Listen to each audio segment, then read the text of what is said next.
নমস্কার, আমি শুভেন্দু রায়। আজ আমরা এমন একটি বিষয় নিয়ে আলোচনা করব যা একজন শিক্ষকের পেশাগত জীবনের ভিত্তি। একজন শিক্ষক যদি না জানেন তিনি কেন পড়াচ্ছেন বা তিনি কি বা পড়াচ্ছেন এবং শিক্ষার্থীদের কাছ থেকে তিনি কি ধরনের আচরণগত পরিবর্তন তিনি আশা করছেন, তাহলে কিন্তু কখনোই শিক্ষাদান সফল হতে পারে না। তাই আমাদের আজকের আলোচনার বিষয় হলো teaching objectives and blooms taxonomy. ধরুন আগামীকাল আপনাকে একটি ক্লাস নিতে হবে। আপনি ক্লাসে প্রবেশ করার আগে কি কি পরিকল্পনা করবেন? কি পড়াবেন, কত সময় লাগবে সেটি পড়াতে, কোন পদ্ধতিতে পড়াবেন অথবা কিভাবে তা মূল্যায়ন করবেন, এগুলোই তো আপনি পরিকল্পনা করবেন। কিন্তু একটি বিষয় সব উত্তরের মধ্যে লুকিয়ে আছে, সেটি হলো টিচিং অবজেক্টিভ। কারণ লক্ষ্য ঠিক না থাকলে পরিকল্পনাও সঠিক হয় না। এখন আমরা জানবো টিচিং অবজেক্টিভ কি বা টিচিং অবজেক্টিভ বলতে বোঝায় কি। একটি পাঠ শেষে শিক্ষার্থীদের মধ্যে কি ধরনের জ্ঞান, দক্ষতা অথবা মনোভাবের পরিবর্তন ঘটবে তার পূর্ব নির্ধারিত বিবরণ, অর্থাৎ শিক্ষক কি পড়াবেন তা গুরুত্বপূর্ণ। কিন্তু তার থেকেও বেশি গুরুত্বপূর্ণ শিক্ষার্থী কি শিখবে। উদাহরণস্বরূপ যদি আমি বলি, আজ আমি ব্লুম ট্যাক্সোনমি পড়াবো, এটি টিচিং অবজেক্টিভ নয়। কিন্তু যদি বলি আজকের ক্লাস শেষে শিক্ষার্থীরা ব্লুম ট্যাক্সোনমির 6টি স্তর ব্যাখ্যা করতে পারবে, তখন হলো এটি সঠিক টিচিং অবজেক্টিভ। ভালো টিচিং অবজেক্টিভের নির্দিষ্ট কিছু বৈশিষ্ট্য থাকে, যেমন টিচিং অবজেক্টিভটি স্পেসিফিক হতে হবে, সেটি পরিমাপযোগ্য বা মেজারেবল হতে হবে, কিংবা সেটি অ্যাচিভেবল হতে হবে, যেটা অর্জন করা যায়, সেটি বর্তমান প্রসঙ্গে প্রাসঙ্গিক বা রেলেভেন্ট হতে হবে, এবং এর কিছু সময় নির্ধারণ বা টাইম বাউন্ড থাকতে হবে। আপনারা স্মার্ট অবজেক্টিভের নাম নিশ্চয়ই শুনেছেন। একটি ভালো অবজেক্টিভ স্পষ্ট, পরিমাপযোগ্য, বাস্তবসম্মত এবং শিক্ষার্থী কেন্দ্রিক হয়।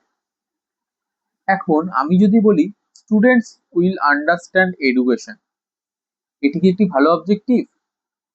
না, কারণ এখানে আন্ডারস্ট্যান্ড কিভাবে মাপবো তা বলা নেই। এখন আমরা ব্লুম ট্যাক্সোনমির মাধ্যমে সেগুলোই এখন জানবো।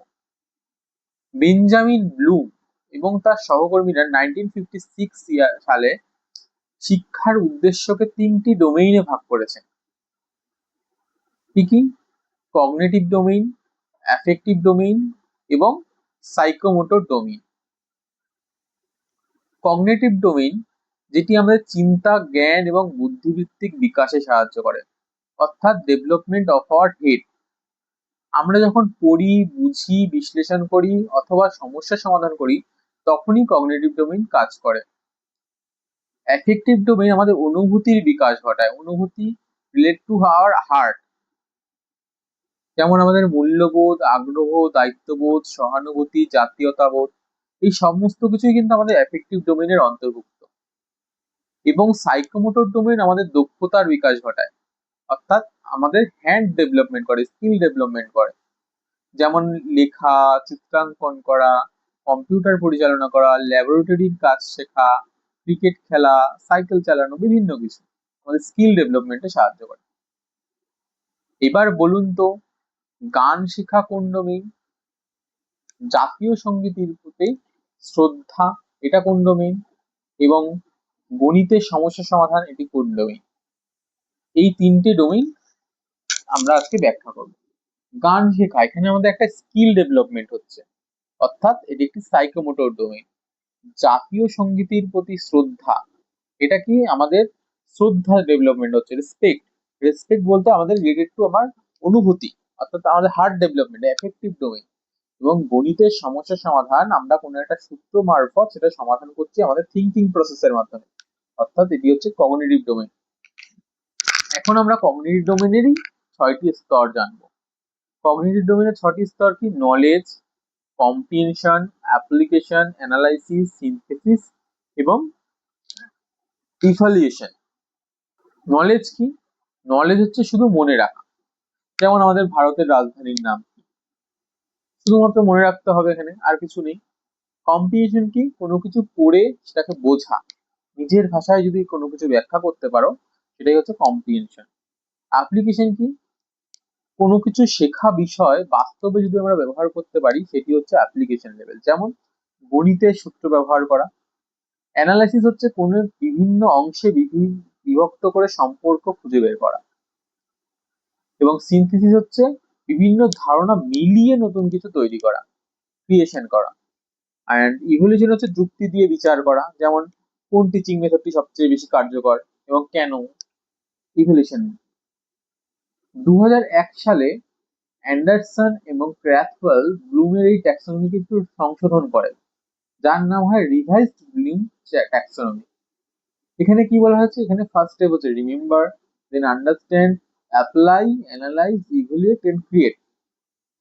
তাহলে গুরুত্বপূর্ণ কি কি পরিবর্তন ঘটেছে এখানে, এখানে অরিজিনাল এ নাউন ব্যবহার করা হয়েছে এবং রিভাইজডে অ্যাকশন ভার্ব গুলো ব্যবহার করা হয়েছে।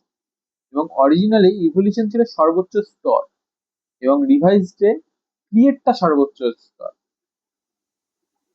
কেন ক্রিয়েটকে সর্বোচ্চ স্তর ধরা হয়েছে, কারণ নতুন কিছু সৃষ্টি করতে হলে প্রথমে মনে রাখতে হবে, তারপর বুঝতে হবে, তারপর ব্যবহার করতে হবে, তারপর বিশ্লেষণ করতে হবে, বিচার করতে হবে, তারপরই সৃষ্টি করা সম্ভব। বিচার ছাড়া কোনো কিছু সৃষ্টি করা সম্ভব নয়। তাই এখানে ক্রিয়েটকে একদম টপ স্টেজে রাখা হয়েছে।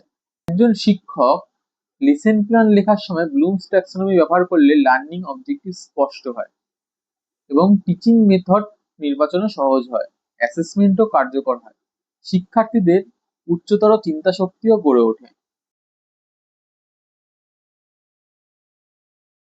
আজকের আলোচনার মাধ্যমে আমরা তাহলে কি বুঝতে পারলাম, যে একজন দক্ষ শিক্ষক কেবল বিষয়বস্তু শেখান না, তিনি শিক্ষার্থীদের মধ্যে কাঙ্ক্ষিত জ্ঞান, দক্ষতা ও মূল্যবোধ গড়ে তোলার জন্য সুস্পষ্ট শিখন উদ্দেশ্য নির্ধারণ করেন। ব্লুম ট্যাক্সোনমি সেই উদ্দেশ্য নির্ধারণ, পাঠ পরিকল্পনা এবং মূল্যায়নের একটি বৈজ্ঞানিক ও কার্যকর কাঠামো প্রদান করেছে। তাই একজন ভবিষ্যৎ শিক্ষক হিসাবে আমাদের প্রত্যেকেরই উচিত ব্লুমস ট্যাক্সোনমির বিভিন্ন স্তর বাস্তব শ্রেণীকক্ষে যাতে যথাযথভাবে প্রয়োগ করা হয়। ধন্যবাদ।